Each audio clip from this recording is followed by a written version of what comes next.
when you need to talk to a private eye. You want to be talking to Jim Rockford. That's right. He's the one to talk to. They don't know who you're talking to. Rockford. He's got everyone talking. What kind of lowlife is he? Takes out half-page ads in a phone book. I seem to recall the phrase, moderately intelligent private detective. You have a smart mouth. You're right, I do. But I'm working on changing that. Jim Rockford is all the talk on MeTV. He's something else, all right. Weekdays at 11:10 Central on MeTV. Hi, I'm John Malos, and welcome to a special edition of Connect with Me here on MeTV Fresno. It is Tuesday morning, and you are watching us here from the showroom floor at Ventura TV. Today, a special guest in our studio. She ran the Boston Marathon just a week ago yesterday and saw everything unfold right before her very eyes. We'll speak to her next on Connect with Me.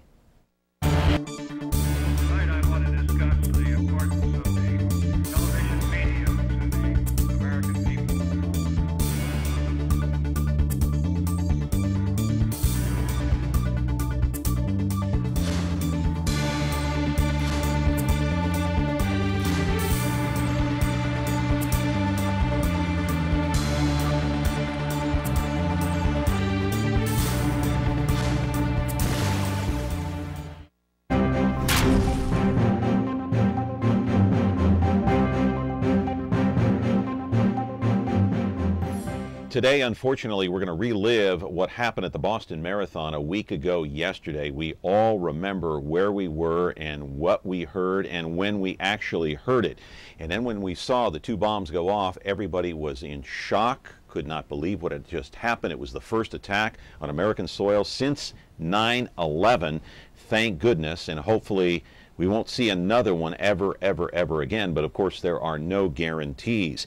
Just want to update you yesterday, late yesterday, saw on the wire, actually on the internet, and it was reported, widely reported just about everywhere, is that the second suspect, the 19-year-old that is in the hospital right now at Beth Israel Hospital in Boston, Dzhokhar Tsarnaev, he was charged with 2 counts of using a weapon of mass destruction during that Boston Marathon to kill and to injure and to cause widespread damage. If he is convicted, he could face the death penalty.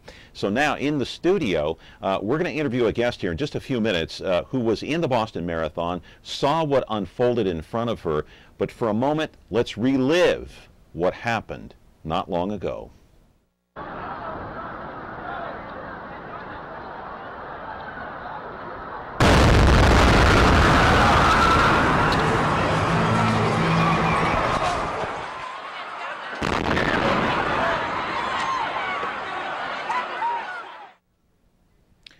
Certainly it was a bloody scene along Boylston Street a week ago yesterday. Bodies lay strewn all over the place. They were bloody. Some with limbs were blown off. First responders, they rushed to the scene to help the injured, as you see here in these very dramatic photos taken at the Boston Marathon after those 2 bombs went off 15 seconds apart.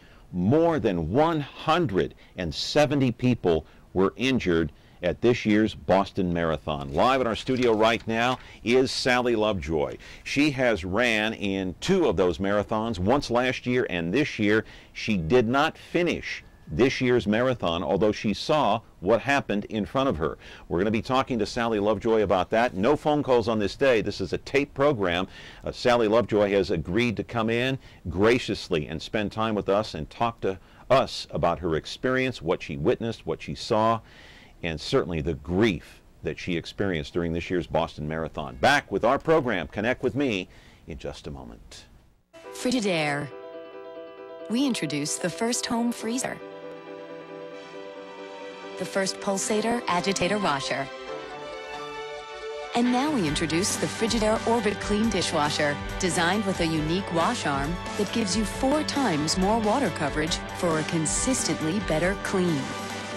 Frigidaire, over 90 years of legendary innovation. See the full line of Frigidaire appliances at Ventura TV Electronics and Appliances. You know, it's hard to believe that during the Boston Marathon, it was the first attack on American soil since 9/11. It's been many years, over a decade, of course, since the New York attacks and, of course, the attacks on Washington, D.C. And it's been a long, long decade, but Sally Lovejoy is here. Now, she competed in the Boston Marathon. Good to have you with us. I appreciate you coming in. Thank you for inviting me. All right, so the 19-year-old suspect, he's in the hospital. He's either in critical or serious condition, we're not sure. He was charged yesterday, 2 counts of using a weapon of mass destruction to kill, injure, and cause widespread damage at the marathon. He could face the death penalty. What's your reaction when you hear something like that?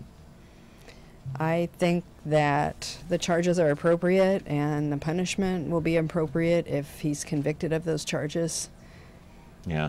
Take us back, Sally, to the marathon, so we can kind of get an idea of what you saw through your eyes, through your heart, your emotions as you approached the finish line. You were, what, about 250, 300 yards away from the finish line, and then what did you see? What happened? I was just, as I usually do the last few miles of a marathon, just ruling it out mentally, and I had my head down and I was just focused on finishing, and I heard a loud blast, and very loud blast, and I looked up and saw smoke. And I kept on running because I really had no idea what it was. So I kept on running, and I saw fire, like a ball of fire within the smoke. And that sort of startled me. But before I could think any further, a second explosion went off. And at that point, I stopped in my tracks, as other runners around me were doing. And race officials began to come at us and telling us to not go any further. And at that point, emotionally, I knew something very serious had happened. Yeah. You saw the smoke from the 2 bombs. Is that correct? Mm-hmm. When you saw the smoke, did you immediately know, this is an attack? After the second one, for sure. The first one, I still wasn't. I just really didn't know. I've never been in this situation before. I didn't really even process, I don't think, what had happened. I didn't think it was fireworks, but it kind of sounded like it in a small, in a larger scale. But they wouldn't be putting those off when we finish, so. Did it sound louder than a firework? Oh, yeah. Much louder? Yeah, much louder. Like a pipe bomb? Like what? Yeah, an explosion, like a car blowing up or something. I actually originally thought it was in a building, and then realized that my depth perception was off. I don't wear glasses when I run. So immediately after the second bomb goes off, now you're thinking in your mind, a trigger goes off, this is 9/11 all over again. That's what I was thinking. This is something not good, possibly terrorist attack. Did you see the carnage? Did you see people running to try to help others who were injured? I was far enough back, and the smoke was pretty thick. I did not really see where people were down. So the smoke was so intense, so thick, it came out as far as 200 or 300 yards, huh? Yeah. That's how bad it was. Yeah. And at that point, I was off to the side, on the other side of the street, standing with What did spectators. you see? Did you see anything after the explosions? What did you see, besides the smoke, of course? Droves of emergency vehicles and people coming down the street that I was just running down. And what were you feeling at that time, emotionally? Panic and fear, and wondering if something else was still yet to come. Were you wanting to get out of there? Yes, I was. I just was kind of waiting for some guidance as to what we should do. I mean, the spectators were all still standing there. Runners were still standing around. We were all kind of speculating, trying to wait for, what was going to happen next or what they wanted us to do. Yeah, I mean, did a part of you want to stay to try to help some of those who were in need? Yeah, I really didn't know what that situation was, to be honest with you. I mean, I imagined from looking at what I saw, the explosions and the smoke and the fire, I was imagining hundreds of people dead. Yeah. It was that severe to what I saw. But I was pretty, I think I was kind of a little bit in shock. Like, just really uncertain. I needed someone to tell me what to do. Right. And most others around you were just as shocked, I would imagine. Yeah. Yeah, nobody really in our area left, but we didn't see people down and people injured from where we were standing, and we were told to get back. How are you doing emotionally now after everything that's happened? Well, it was a pretty emotional week. And then Thursday and Friday, when it all came down to chasing the suspects, it got worse for me. How so? I just was really uptight and anxious and just hoping that the police would get these guys before they detonated more bombs or shot people and killed more. I just wanted that part done, even if that's not the end of it. I wanted those two caught before they could hurt others. Well, you got it. You got what you wanted, obviously, and you may get more, although it doesn't bring back those who were killed, unfortunately. Of course, the three people at the marathon, and then the one police officer killed on Friday, shot in the line of duty, and so a pretty tense last 3 or 4 days for you, at least over the weekend. And yes. So after it was over on Friday, did you feel a sense of relief or no? Actually, yes, I did. You did? Very much so. Yeah. Just not total calmness, but big relief. Yeah. Amazing. Well, we're talking with Sally Lovejoy. This is a special edition of Connect with Me. She did run in the Boston Marathon this year. She saw the events unfold in front of her. We're talking with her. We're going to kind of relive some of those events right after this brief timeout. Remember now, no phone calls. This is on tape. We're back in just a moment. Weeknights on MeTV. Who loves you, baby? You shouldn't ask. It's Kojak. Well, it sounds like music to my ear. On MeTV. Look at me. Why do we love him? Maybe it's the way I comb my hair. Or maybe it's his trusty right-hand man. More bite? Crocker! Crocker! Crocker! Kojak! Well, I just wanted to hear how it sounded. Telly Savalas' Kojak.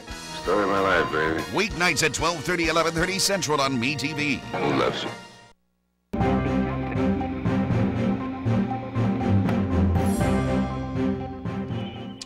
And of course, we are back, and just want to remind you, no telephone calls on this day because this is on tape, and we're interviewing Sally Lovejoy.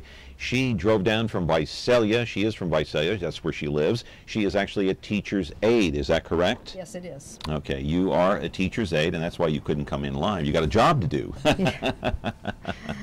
Well, you've run in how many marathons here, Sally? All total. This past Boston was my 25th. Your 25th overall marathon? Yes. And may I ask you how young you are? I am 56 years old. I have a birthday coming up in about 2 weeks. Oh my goodness, congratulations. You look fantastic. Thank you. Someone, I'm 57, so I know I can't imagine running a marathon. You're in fantastic shape. But I want to talk about what happened in Boston, and I want to kind of relive some of those moments. We can watch together as we piece together the events that happened from A to Z last week in Boston.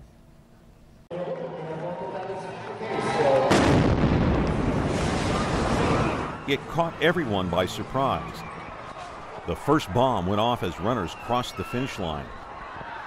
15 seconds later, a second bomb exploded about a block away. First responders scrambled to reach the injured, but 3 didn't make it.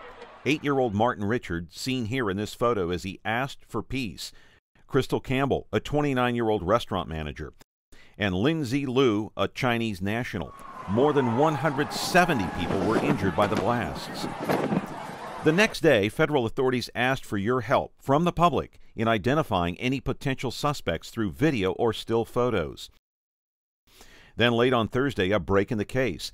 This video showed suspect number 1 wearing a black baseball cap and suspect number 2 wearing a white one.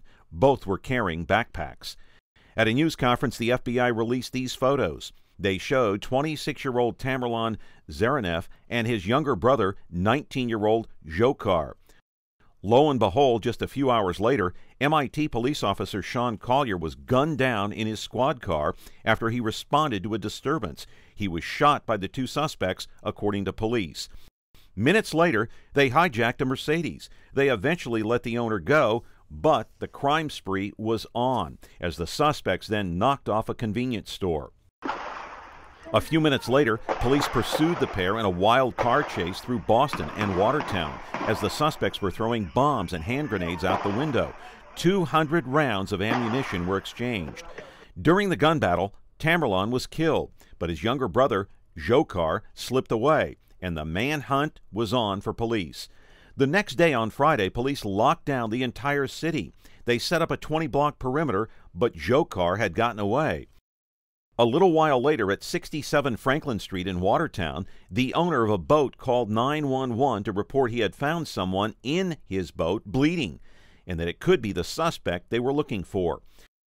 SWAT teams converged on the property, and not long after, 19-year-old Dzhokhar had been captured. He was injured, but now he remains at Beth Israel Hospital in Boston in critical condition under heavy guard.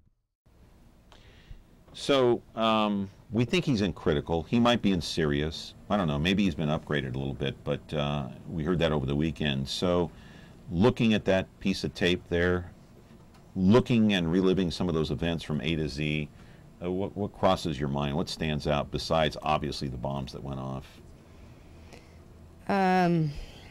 Looking at the pictures of the 3 victims that died tears my heart apart.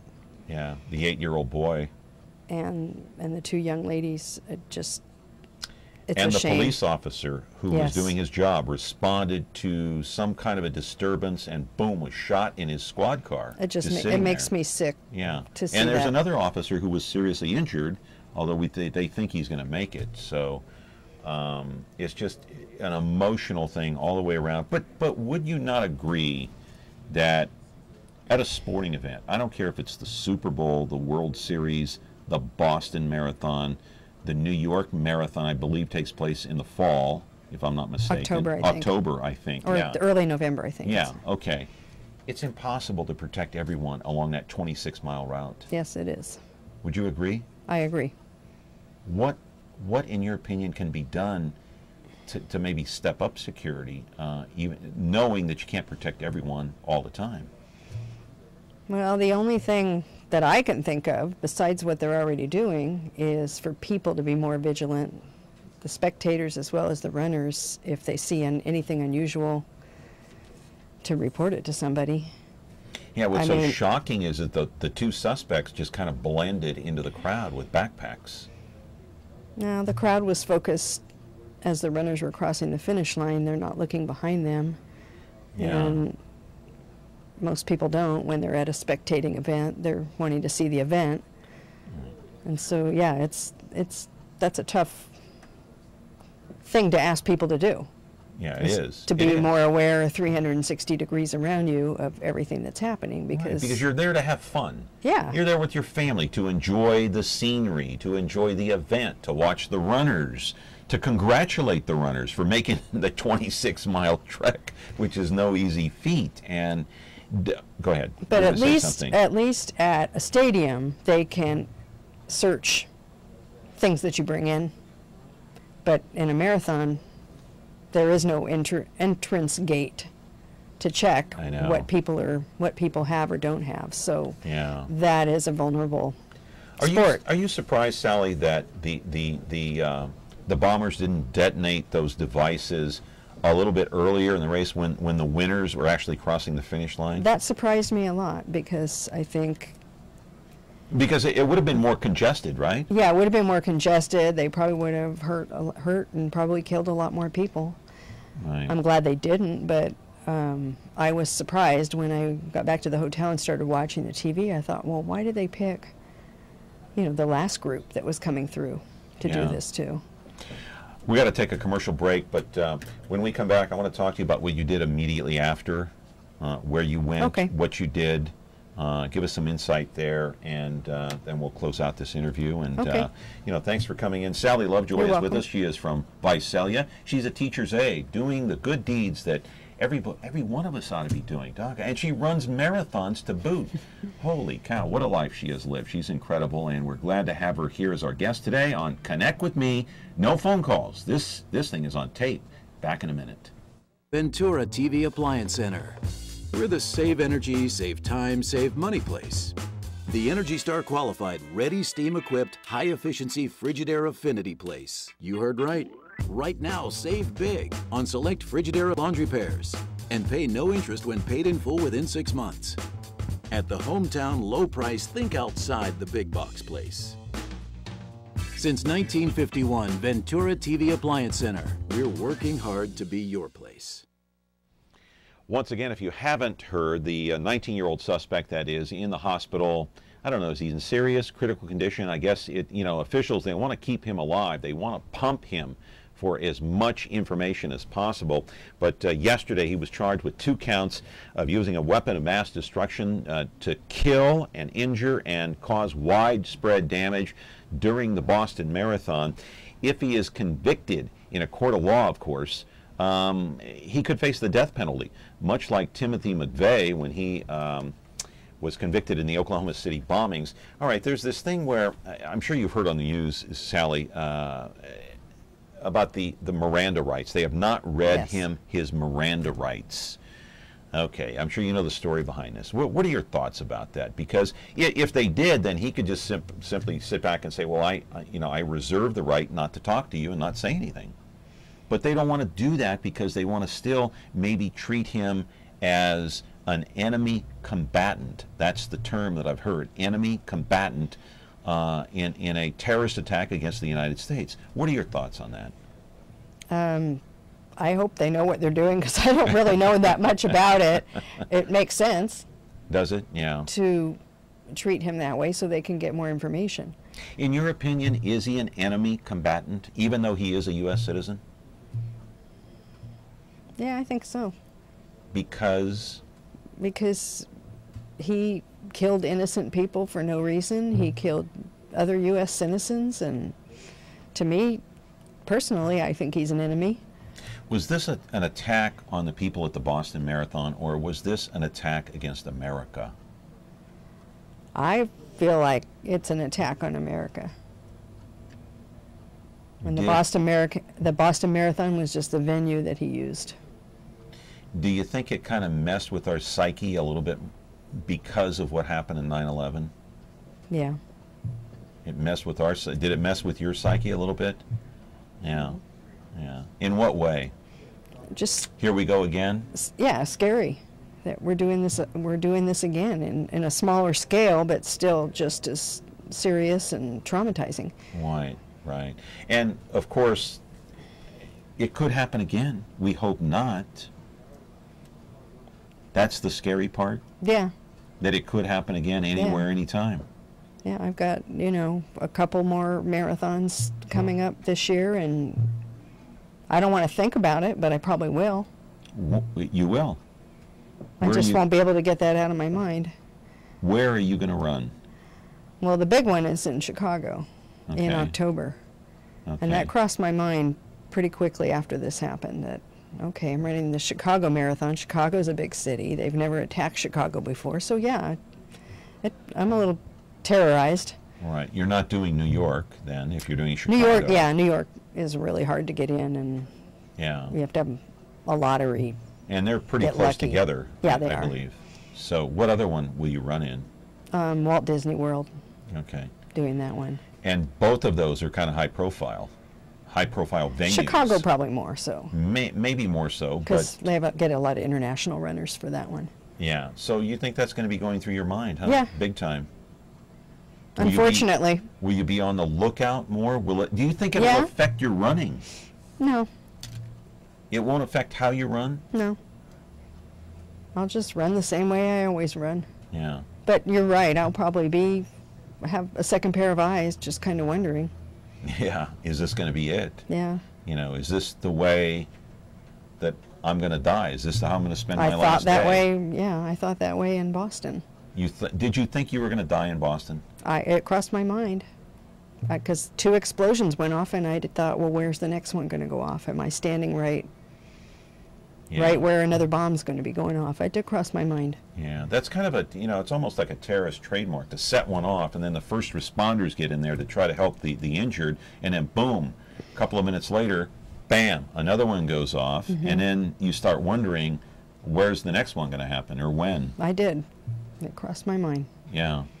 Tell us what you did and how it was that you departed the scene there from where you were in Boston along the marathon route. What happened immediately after? Well, the race officials pushed us back, and we were pretty far back, maybe 200 yards from where the second bomb exploded at that point, pushed back.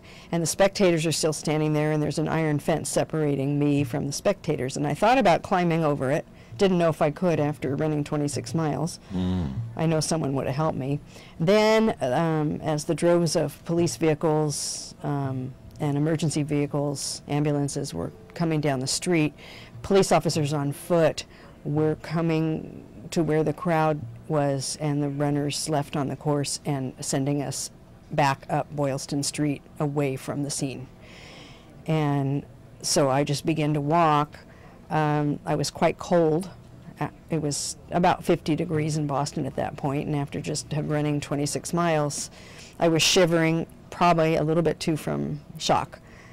And we're walking, I probably have over a 2-mile walk back to my hotel. I did stop. There was a guy with a bicycle cart, and I said, "Are you giving rides?" And he said, "No, I'm trying to get a hold of my dad right now." And I said, "Well, can you direct me to Huntington Street?" Because I knew if I got there, I could find my hotel. And so he pointed me in the right direction, and I just walked with people. And we still really weren't, as people were walking along and listening to conversations, and still not really sure exactly what had happened. I walked past a family, a father with a little girl and a young son, and the girl was in tears. I think they were probably waiting to get a hold of their mom, who hadn't finished yet. And that broke my heart to see.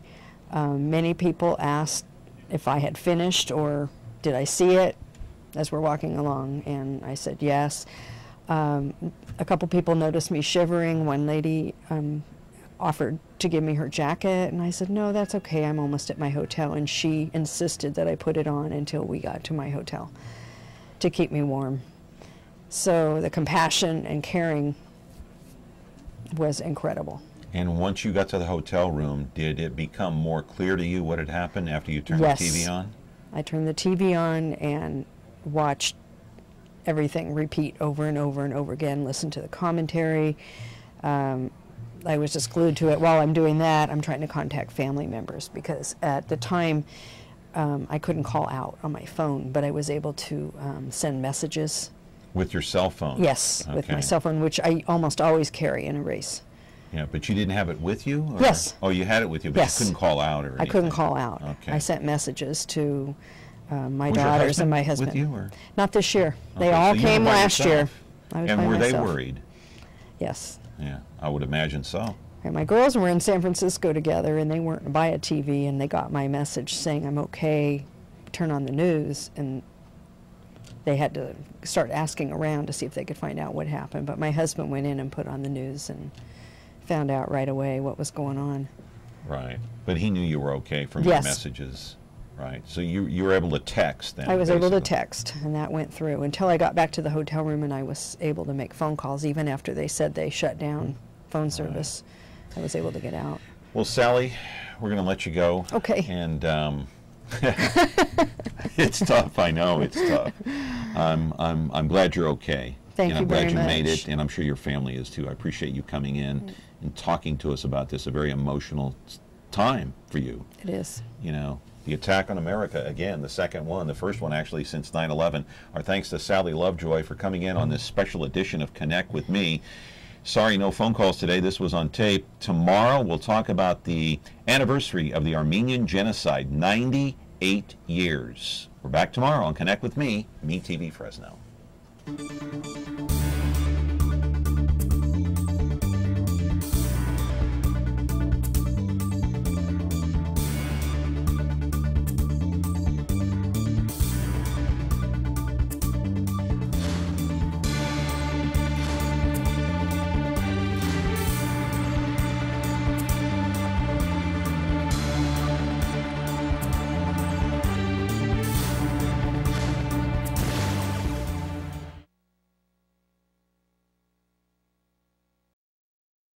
Do you like me? Just like me. Like Me TV Fresno on Facebook. Get the latest news, interact with others, watch videos, become a fan of me. Exclusively brought to you by Ventura TV. Look at that. Isn't that a great layout? You son of a gun. This campaign is no good. No good! Darren and Larry, the original Mad Men on Bewitched.